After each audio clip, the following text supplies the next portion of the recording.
ይስጥልኝ እንደምናችሁ ደህና ናችሁ ወይ? እግዚአብሔር የተመሰገነውን ቅዱሳን እግዚአብሔር ልጆች እግዚአብሔር ቤተሰቦች እኔ በጣም ደህና ነኝ። እንደገና ደግሞ ተመልሰን በጣም ደስ በሚል ሁኔታና ቀን የእግዚአብሔርን ቃል ይዤላችሁ መጥቻለሁ። እንደምናችሁ የእግዚአብሔርን ቃል ጸልየን እንጀምር። ቅዱስና የተፈራ ሕያውና ዘላለማዊውን አምላካችን እግዚአብሔር በዚህ ሰዓት በልጄ በክርስቶስ ኢየሱስ ስም ቅዱሱ ስም ይባረክ። ድምጽን አሰምተህ ተናገረን፣ ቃልህን ስጠን፣ ንገረን። እኛም ደግሞ እንድንማር ማስተዋል ጥበብ ዕውቀትንም እንድሰጠን እንጸልያለን። ስለ ሁሉ ስም ይባረክ፣ ክብር ከፍ ይበል በጌታ በኢየሱስ ስም አሜን። ከዚህ ቀጥሎ በርከት ላሉ ጊዜያት ጌታ ከፈቀደ እንዴት እንጸልይ የመጸለይ ዘዴዎች ወይንም ደግሞ አካሄዶችን በሚመለከት የእግዚአብሔርን ቃል እንመለከታለን፣ እንማራለን። በጣም በርካታ የሆኑ ሐሳቦችን እንመለከታለን። ወደ 30 የሚጠጉ ሐሳቦችን እናያለን። ግን አስቀድመን የእግዚአብሔርን ቃል እንመልከት። ሉቃስ ወንጌል ምዕራፍ 11 ላይ ሉቃስ ወንጌል ምዕራፍ 11 ላይ ከቁጥር 1 ላይ እንደዚህ ይላል። እርሱም በአንድ ስፍራ ይጸልይ ነበር። በጨረሰም ጊዜ ደቀ መዛሙርቱ አንዱ ጌታ ሆይ ዮሐንስ ደቀ መዛሙርቱን እንዳስተማረ እንጸልይ ዘንድ አስተምረን አለው። አላቸውም ስትጸልዩ እንደዚህ በሉ፣ በሰማይ የምትኖር አባታችን ሆይ ስምህ ይቀደስ፣ መንግሥትህ ትምጣ፣ ፈቃድህ በሰማይ እንደሆነች እንዲሁ በምድር ትሁን። የዕለት እንጀራችንን ዕለት ዕለት ስጠን፣ ኃጢአታችንን ይቅር በለን እኛም ደግሞ የበደሉን ሁሉ ይቅር ብለናልና፣ ከክፉ አድነን እንጂ ወደ ፈተና አታግበን እያለ ይቀጥላል። በዚህ ስፍራ የምንመለከተው ኢየሱስ ክርስቶስ ይጸልይ ነበር። በሚጸልይበት ስፍራ ላይ ጸሎቱን እንደጨረሰ ሲመጣ ዮሐንስ እኮ ደቀ መዛሙርቱን እንዳስተማረ እኛ እንጸልይ ዘንድ አስተምረናል። በጣም የሚገርም ነው። ለካ ጸሎት ትምህርት ይፈልጋል። ጸሎት መጸለይ ነው፣ ግን ጸሎት ትምህርት ይፈልጋል። ስለዚህ ኢየሱስ ክርስቶስ ጌታችንና መድኃኒታችን ኢየሱስ ክርስቶስ እንዴት መጸለይ እንደሚገባ አስተማራቸው። ይህ የሚያሳየው ምንድን ነው? በየዘመኑ የተነሱ መንፈሳዊ መሪዎች ለደቀ መዛሙርቶቻቸው ለተከታዮቻቸው ጸሎትን አስተምረዋል። ለምሳሌ ከዚህም አመላካች የሚሆነው ዮሐንስ ደቀ መዛሙርቱን እንዴት መጸለይ እንደሚገባቸው አስተምረው ነበር። እና ምንድነው እንግዲህ ኢየሱስ ክርስቶስ ግን አስቀድሞ ስለ ጸሎት ከማስተማሩ በፊት ግን በሕይወቱ በመጸለይ ራሱ እንዳስተማረ እናለን። ጸሎትን ማስተማር የምንችልበት ሁለት መንገዶች፣ አንደኛ ራሳችን የጸሎት ሰዎች በመሆን እናስተምራለን። ሁለተኛ በመጸለይ ብቻ ሳይሆን ስለ ጸሎት በማስተማር እናስተምራለን። ስለዚህ ኢየሱስ ክርስቶስ ሲጸልይ ስላዩ ሞቲቬትድ ሆኑ። እንዴት ኢየሱስ ክርስቶስ ደግሞ እንዴትስ ተግቶ መጸለይ እንደሚገባቸው ያስተማራቸው። በተለይ ደግሞ እግዚአብሔር እነዚህን በየዘመኑ የሚነሱ የእግዚአብሔር ሰዎች መሪዎች ቤተክርስቲያናትን ወይም ደግሞ አገልጋዮችን ደቀ መዛሙርትን ምዕመናንን ስለ ጸሎት ማስተማር እንደሚገባቸው እንመለከታለን። ለምሳሌ ከታሪኩ እንኳን ስንመለከት ለምሳሌ ጆን ኖክስ የሚባል ሰውዬ ጆን ዌልች የተባለው ሰውዬ ከሱ እንደተማረ እናለን። ጆን ኖክስ በመጸለይ የታወቀ ነው። የስኮትላንድ የተሃድሶ መሪ እና ምንድነው ጆን ኖክስ ጋድ ጊቭ ሚ ስኮትላንድ ኦር አይ ዳይ እያለ ይጸልይ ነበር። እግዚአብሔር ስኮትላንድን ስጠኝ ወይም ግደለኝ እያለ በጣም ይጸልይ ነበር። ባለፈው በታሪክ ላይ ተመልክተናል። ጆን ኖክስን ፊት ከማየት የአውሮፓን ጦር ሰራዊት ቢያይ ይቀለኛል ትል ነበር ንግስት ሜሪ የምትባለው። የጆን ኖክስን ልጅ ያገባው ጆን ዌልች የሚባል ሰውዬ በቀን እስከ 7 ሰዓት ይጸልይ ነበር። አንዳንድ እስከ 7 ሰዓት እስከ 10 ሰዓት ይጸልይ እንደነበረ ታሪክ ይናገራል። ይህ የሚያሳየን ምንድን ነው? የሚጸልይ ሰው የሚጸልዩ ደቀ መዛሙርቶችን ይወልዳል። ኢየሱስ ጸሎተኛ ስለሆነ የጥንቷ ቤተክርስቲያን ጸሎተኛ እንደነበረች እናያለን። ለምሳሌ ጆን ዊክሊፍ የሚባል ሰውዬ ሎላርድስ የሚባሉ የጸሎት አርበኞች እንደነበሩት እንመለከታለን። ይሄ ማለት ምንድነው? እነዚህ ሎላርስ ደቀ መዛሙርት ናቸው። አባታቸው የሆነ ወይም ደግሞ አስተማሪያቸው የሆኑ ነበር። በጀርመን የተሃድሶ እንቅስቃሴ በኋላ ከ200 ዓመታት በኋላ 1700 ዓመተ ምህረት ላይ በጀርመን ሀገር የተነሳ ዚንዘንዶርፍ የሚባል ሰውዬ የእርሱ ተከታዮች የነበሩት 24 ሰዓት 7ቱንም ቀን የሚጸልዩ ይህም ለ100 ዓመታት እንደዘለቀ እንመለከታለን። ይሄ ሞራቪያን ሙቭመንት የሚባለውን የሞራቪያን ንቅናቄ እንደጀመረ እናያለን። ስለዚህ ጸሎት ምንድነው? ንቅናቄን ለመፍጠር ደቀ መዛሙርቶች መነቃነቅ አለባቸው። አንተ ብቻህን የጸሎት ሰው መሆን አትችልም። የሚጸልዩ ሰዎች ያስፈልጋሉ። የሚጸልዩ ሰዎችን ማነሳሳት አለብህ። እናት ብቻሽን ጸሎተኛ ብትሆኚ አይበቃም። የሚጸልዩ ልጆችን ማነሳሳት አለብሽ። ወንድ ልጅ እንደገና ደግሞ ወንድም አንተ ደግሞ የሚጸልዩ ሰዎችን ማነሳሳት አለብህ። ስለዚህ እንግዲህ የጸሎት ንቅናቄ የሚነሳው ከምንድን ነው ማለት ነው? የሚጸልዩ ሰዎች ሌሎችን ለመጸለይ እንዲያስተምሩ ነው ማለት ነው። ስለዚህ ኢየሱስ ክርስቶስ ለደቀ መዛሙርቱ ያስተማረው የጸሎትና የወንጌል ተልእኮ እንቅስቃሴ ትምህርት የጥንቷን ቤተ ክርስቲያን የነጠረች የጠረች ተልእኳንም በትክክል የወጣች እንድትሆን አድርጓታል።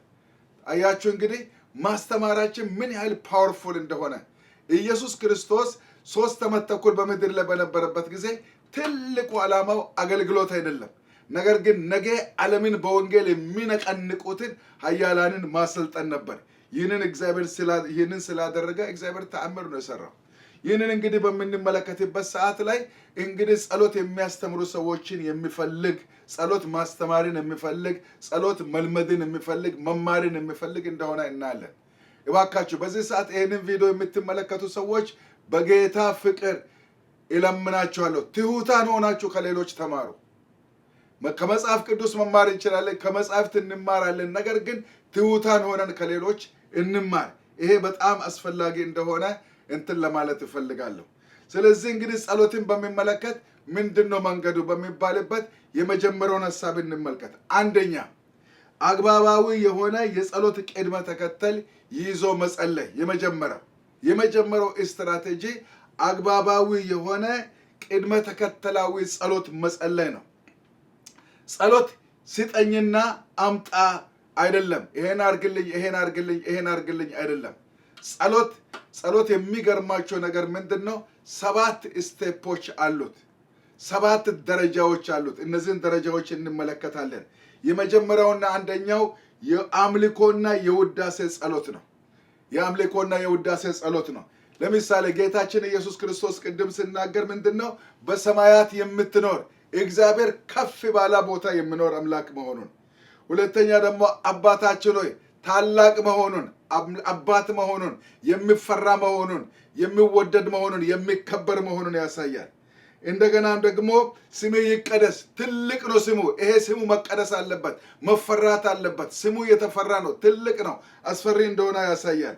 መንግስቴ ትምጣ፣ እዚህ ምድር ላይ የሚገዛ ጎቨርን የሚያደርግ የእግዚአብሔር መንግስት መሆን አለበት።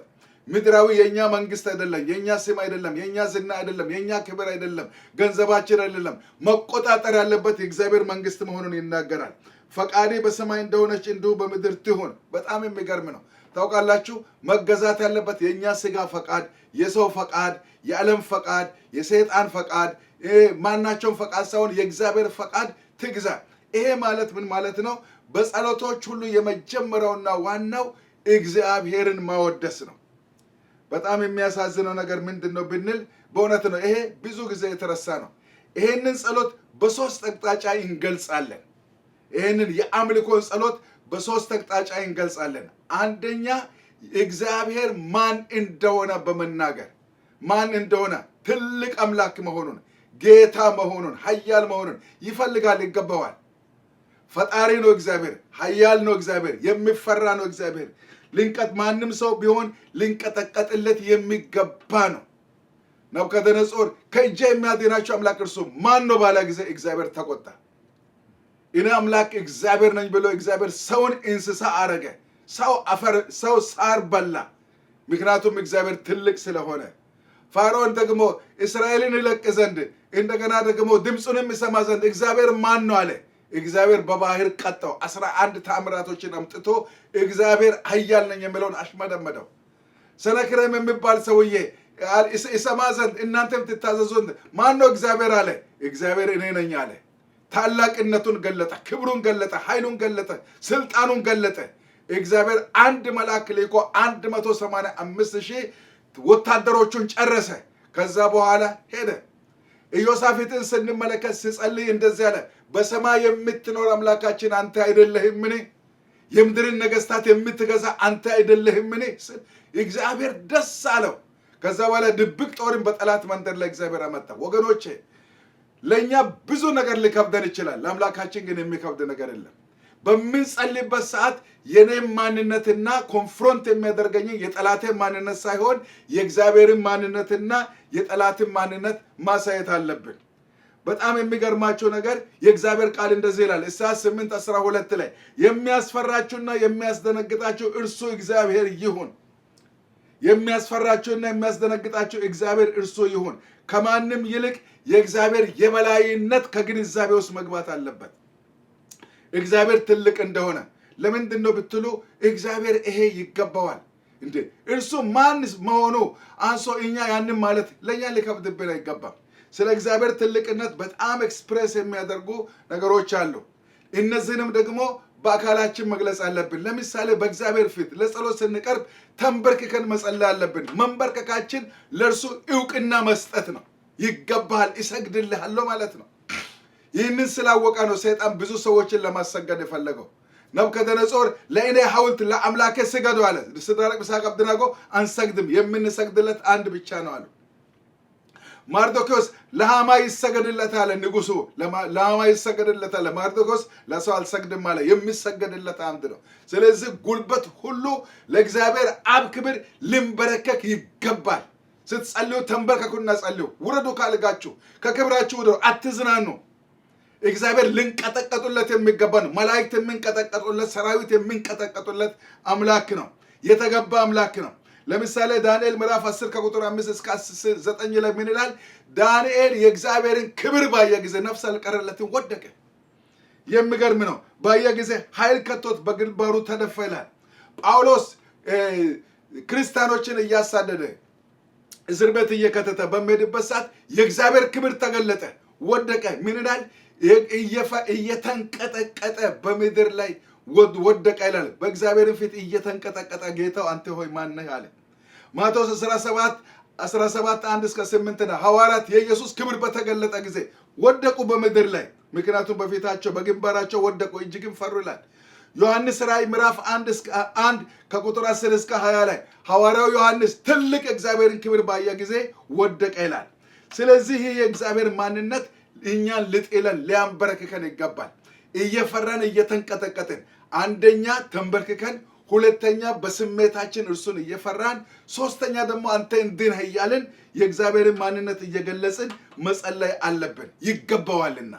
ክብር ለእግዚአብሔር ይሁን። የጸሎታችን ዋናው ክፍል ይሄ ነው። ጌታን እንንገረው፣ ችግር የለም፣ ይወዳል፣ ደስ ይለዋል። ሰይጣን ደግሞ ያፍራል። እኛም ደግሞ እምነታችን እየጠነከረ ይመጣል። የእግዚአብሔርን ማንነት መናገር እምነታችንን ጠንካራ ያደርጋል። የጸለይነውን እንደምናገኝ እናምናለን። እግዚአብሔር ከሁሉ በላይ ነው። ክብር ለጌታ ይሁን። ከችግራችን በላይ ነው እግዚአብሔር። ከጭንቀታችን በላይ ነው። ከሚያስጨንቀን ከሚገዳደረን በላይ ነው። ስሙ የተባረከው። ይሄ የመጀመሪያ ጸሎት ነው። የሚቀጥለውን በሚቀጥለው ጊዜ እናያለን። እንጸልይ። ጌታ ሆይ ስሙ የተባረከ ይሁን። ይህንን ደግሞ አስገራሚ የሆነውን የጸሎትን ጅማሬ ስላሳየን ስሙ ይባረክ። በዚህ ሰዓት ይሄ ቃል የተመለከት ነው በሕይወታችን እምነት እንዲፈጥር እጸልያለሁ። የሚጸልይ ሁሉ ጌታው ለችግሩ አያውራ፣ ያንተ ማንነት ያውራ። ለሰይጣን ያውራ፣ ለጌታው ለሰው ያውራ። እግዚአብሔር ትልቅ ነው። አምላካችን በተቀደሰ መቅደሱ እግዚአብሔር አባታችን ሆይ በእውነት አለ እያለ ህዝቡ እግዚአብሔር አባታችን ሆይ በእውነት አንተን እንዲያመልክ፣ ለአንተ ክብር እንድንቀጠቀጥ፣ እንድሰግድልህ እንድትረዳ እለምንሃለሁ። ስለሰማን ተመስገን። ክብር ከፍ በል በጌታ በኢየሱስ ስም አሜን። የእግዚአብሔር ስም የተባረከ ይሁን። አይዟችሁ፣ በርቱ። ከምንም ነገር ከኛ ከሰው ከሁኔታ የሚበልጥ እግዚአብሔር በዙፋኑ ላይ አለ። ስሙ ይባረክ። በእርሱ እንታመን፣ የእርሱን ስም እንጥራ። እግዚአብሔር ይረዳናል። ተባረኩልኝ። ባይ ቻው።